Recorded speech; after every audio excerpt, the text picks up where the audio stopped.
মাশাআল্লাহ, কি শান্তি। দেখতে পাচ্ছেন আমরা পুরা পানি দিয়ে ভিজায় দিছি এবং এই দেখেন পানিতে চুবায় রাখছি ডিমটা। আপনাদেরকে এক্সাম্পল দেখানোর জন্য জমা ডিম আমরা কি করি।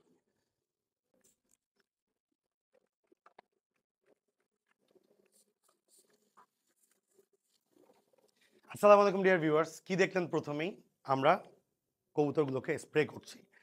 তো এই গরমের আজকে কিছু টিপস এবং কিছু ট্রিক্স দেখাবো, যেসব ট্রিক্স এবং টিপস অনেকেই জীবনে দেখেন নাই, পুরা কমপ্লিটলি নতুন এমন কিছু একটা জিনিস দেখাবো। অবশ্যই সাথে থাকবেন যাতে করে এই জিনিসটা আপনারাও শিখতে পারেন এবং গরমে কিভাবে কবুতরকে সুস্থ রাখবেন, কিভাবে জোড়ায় জোড়ায় বাচ্চা করবেন, এই সুন্দর একটা ট্রিক্স। সো ভিডিওটা পুরো লাস্ট পর্যন্ত দেখবেন, লাস্টে একটা চমক থাকবে। জীবনেও এমন কিছু দেখেন নাই, এমন কিছু একটা। তো সর্বপ্রথমে গরমে আমরা যেটা করতেছি, প্রচুর গরম, যাদের খামার ছাদে এবং যাদের টিন আছে উপরে, এই গরমটা আসলে আনএক্সপ্লেনেবল। এমন গরম যে এই গরমটাতে দেখা যাচ্ছে যে এত হিট নামে সকালবেলা যে আপনারা যদি ফ্যানও লাগান, ফ্যান দিয়ে বাতাস বের হবে গরম।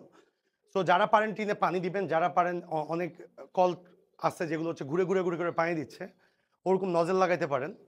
আর সেকেন্ড অফ অল আমরা কি করছি, আমরা যেটা করতেছি, আমরা সর্বপ্রথম স্যালাইন, ইলেকট্রোমিন খাওয়াচ্ছি, ভিটামিন সি খাওয়াচ্ছি, ক্যালভিক সি প্লাস, যেটা আপনারা মানুষের হিউম্যান মেডিসিন পেয়ে যাবেন দোকানে, ক্যালভিক সি প্লাস। ওইটা 5 লিটার পানিতে আমরা 1.5টা দিই, আপনারা 2টা দিতে পারেন, কোনো সমস্যা নেই। এছাড়া প্রতিদিন, সবচেয়ে ইম্পর্টেন্ট হচ্ছে প্রতিদিন সকাল এবং বিকালে পানি নিয়ে কবুতরগুলোকে স্প্রে করে দেওয়া। এটার কি কি কারণ এবং কেন আমরা দিব? তো সর্বপ্রথম কারণ হচ্ছে আপনারা যখন কবুতরগুলোকে স্প্রে করবেন, ওর শরীরটা ময়েশ্চার থাকবে অলওয়েজ, কবুতরটা ড্রাই হয়ে যাবে না। আর এই গরমে কবুতরের কিন্তু পিপাসা বা ড্রাইনেস রাখা যাবে না, সবসময় ওকে ভিজায় রাখতে হবে হালকা করে। বেশি করে ভিজালে কিন্তু ঠান্ডা লেগে যাবে। যেমন লাইক এই দেখেন এই খাঁচাটা আমরা স্প্রে করবো হচ্ছে 1 2 3 4, 4টা স্প্রে। এবং যে খাঁচা ডিম আছে, যেমন এই খাঁচা ডিম আছে, একটু সবচেয়ে মনোযোগ দিয়ে দেখেন, একটু সামনে আন। এই দেখেন এখানে জোড়া ডিম আছে, এইখানে যেখানে জোড়া ডিম আছে আর একটু নাও সামনে, এই জোড়া ডিমটাতে আমরা এই যে এই জোড়া ডিমে দেখেন আমরা স্প্রে করছি এবং এমনভাবে স্প্রে করছি যাতে ওর ডিমটা ভিজে যায়। এখন সবাই অনেকে বলবেন ডিম কেন ভিজাবো ভাই, ডিম ভিজাইলে তো কবুতরের ডিম নষ্ট হয়ে যাবে। সো বললাম লাস্ট পর্যন্ত থাকেন, আমরা কিভাবে জোড়া বাচ্চা ফুটাই গরমে আমরা দেখাবো। এই প্রচন্ড গরমে কবুতরের বাচ্চাগুলো যখন ডিম থেকে বের হইতে থাকে, তখন দেখবেন যে বের হওয়ার টাইমে কবুতরগুলো আটকায় যায়, বাচ্চাগুলো বের হইতে পারে না, ডিম নষ্ট হয়ে যাচ্ছে। তার ডিমটা কেন নষ্ট হচ্ছে, এটা সবচেয়ে ইম্পর্টেন্ট কারণ হচ্ছে কবুতর যখন তা দিচ্ছে ডিমে, এই প্রচন্ড তাপমাত্রায় গরমে ওর বডিতেও একটা গরম সৃষ্টি হইতেছে। আমরা যেমন ঘামি, কবুতরের পশমের গোড়ায় গোড়ায়ও কিন্তু এরকম ঘাম টাইপের পানি আসে। সো ওই ঘাম যখন ওর পেটের নিচে থাকে এবং ডিমটা যখন ওই সেম তাপটা পায়, একটা ডিম যখন বেবি হয় তার একটা পারফেক্ট টেম্পারেচার থাকে, এর চেয়ে বেশি টেম্পারেচার হয়ে গেলে দেখা যাচ্ছে ডিম নষ্ট হয়ে যায় অথবা বেবি মরে যায়, শক্তি পায় না। সো এই জন্য আপনাকে ডিমটাকে কুল রাখতে হবে, ঠান্ডা রাখতে হবে, মোটামুটি টেম্পারেচার রাখতে হবে। সো আমরা যেটা করি যে ডিম যেটা ফুটবে হচ্ছে কালকে পরশু বা তার পরের দিন, 3 4 দিন সময় আছে, আমরা ডিমটা ডাইরেক্ট পানির মধ্যে চুবাই দিই। আমরা আপনাদেরকে লাইভ দেখাবো, লাইভ দেখাচ্ছি। তো যেমন ওর ডিমে স্প্রে করে দিছি, ওদেরকে স্প্রে করলাম, ওদেরকেও ডিম আছে, ওদের ডিমও স্প্রে করব, অবশ্যই ওদেরও ডিম আছে, ওদের ডিমও স্প্রে করব। ওরা ডিম পারে নাই, পারবে, ওরাও ডিম পারবে। উপরে ডিম পারে নাই, যেগুলো ডিম পারে নাই ওদেরকে জাস্ট আপনারা এমনি স্প্রে করে দিবেন। এবার আমাদের ডিমের চার্ট যেটা দেখলাম, যে ডিমের চার্টে 50-এর নিচে ডিমটা ফুটবে হচ্ছে কাল পরশু। তো চলেন আমরা ডাইরেক্ট ওকে, পানি তো নাই মঞ্জিল, কিসে দিবা? আচ্ছা আমরা এইখানেই আপাতত দিব, দেখা যায় নাকি অন্ধকার, তুমি একটু আলো দাও, বসে যাও। হ্যাঁ, তো দেখেন এইখানে ওদের ডিম ফুটবে হচ্ছে 2 দিন পর। এখানে দেখা যাচ্ছে এই যে একটা ডিম জমা এবং আরেকটা ডিম জমে নেই, এবং আমার কাছে দুইটাই নষ্ট মনে হইতেছে। আই ডোন্ট নো, তো মোবাইলটা বাই করো তো একটু। আমার কাছে এইটাও মনে হচ্ছে যে জমে ছেড়ে দিচ্ছে। সো লেটস সি এই ডিমটা। সো এখানে কোনো স্প্রে করে লাভ হবে না, ওর ডিম দুইটাই বাদ। সো দেখছেন গরমের ভিতরে আমাদের ডিম জমে ছেড়ে দিচ্ছে একটা, আরেকটা জমে নেই। সো এখানে আমরা 2টা প্লাস্টিক দিব আপাতত, 2টা প্লাস্টিক দিয়ে ওকে দিয়ে অন্য অন্য বেবি বা অন্য কবুতরের ডিম ফোস্টারিং করব। আপাতত ভিডিও ডিমের চারটা দেখি, 2টা প্লাস্টিক দাও। তো এই দেখেন আমরা এখন ডিমের চারটা দেখবো, আমাদের ডিমের চার্ট দেখে নেক্সটে যেটা যেতে হবে, যে 50 ছিল, 67-এর কাছে আছে 86 রোলার ডিম। চলো মঞ্জিল আসো, স্প্রেয়ারটা নিয়ে আসো, স্প্রেয়ারটা আমি আনি নাই।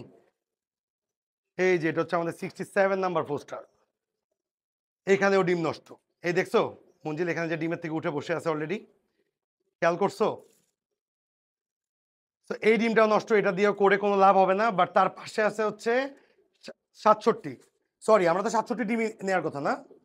এই যে এখানে আছে 67। সরি, আমি ভুলে আপনাদেরকে 66 নাম্বার কেজ দেখাই দিছিলাম।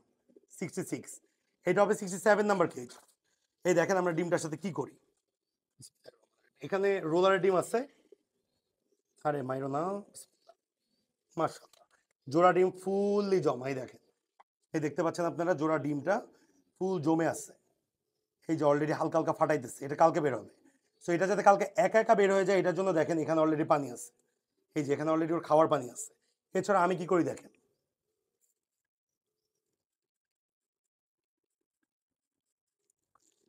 দেখতে পাচ্ছেন আমরা পুরা পানি দিয়ে ভিজিয়ে দিছি এবং এই দেখেন পানিতে চুবায় রাখছি ডিমটা। আপনাদেরকে এক্সাম্পল দেখানোর জন্য জমা ডিম আমরা কি করি। এবারে এই ডিমটা যখন ঠান্ডা হয়ে গেল, এই দুইটা ডিম, এখন আমরা এই দুইটা ডিম মুছে দিব। এই দুইটা ডিম মুছে আবার ওর কাছে দিয়ে দিব। তো মুছার যেহেতু কিছু নেই, আমি আমার টি শার্ট দিয়ে মুছতেছি। অনেকে বলবেন যে কবুতরের ডিম ময়লা লাগানো। সো আমি আসলে ওদেরকে অনেক ভালোবাসি, আমি মাইন্ডই করি না এটা। কারণ আমি এখান থেকে যে আমার টি শার্টটা ধুতে দিয়ে দিব এবং এটা আমার লফটে আসারি টি শার্ট। এ দেখতে পাচ্ছেন দুইটা পুরো কিওর করে দিয়ে আমরা এখানে ওদেরকে এই দুইটা ডিম আস্তে করে দিয়ে দিচ্ছি। নাও তোমরা তোমাদের ডিম নিয়ে বসো, এবং পস্টারগুলোকে একটু ভিজিয়ে দিলাম। তো আমরা যেখানে উপরে দেখো, আমরা উপরে যে খাঁচাগুলোতে যাচ্ছি আমরা সবগুলোকে এই খাঁচাটা কাভার করে ফেলবো ভিজানোতে।